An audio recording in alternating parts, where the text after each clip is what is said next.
নরম তুলতুলে ছানার কোফতার রেসিপি কি করে বানাবেন দেখে নিন।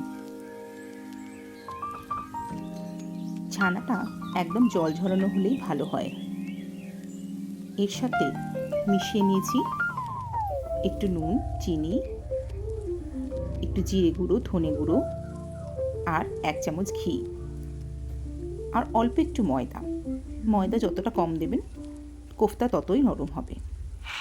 সমান আকারে আমি লেচি করে নিয়েছি।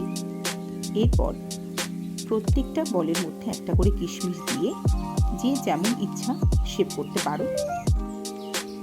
এরপরে সাদা তেলে ভেজে নিয়েছি, তবে ভাজার সময় লক্ষ্য রাখতে হবে যেন খুব বেশি হাই ফ্লেম না থাকে গ্যাসে, আর অল্প অল্প করেই বড়া ভাজবে, নইলে কিন্তু তলাটা লেগে যেতে পারে।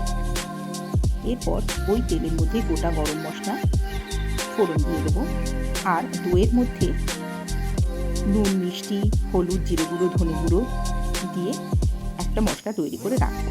তেলের মধ্যে আদা, জিরে, ধনে বাটা দিয়ে ওই এর মিশ্রণটা আর দিয়ে দেবো কাজু বাদাম, পোস্ত বাটা দিয়ে ভালো করে ওটাকে ফুটিয়ে নেব।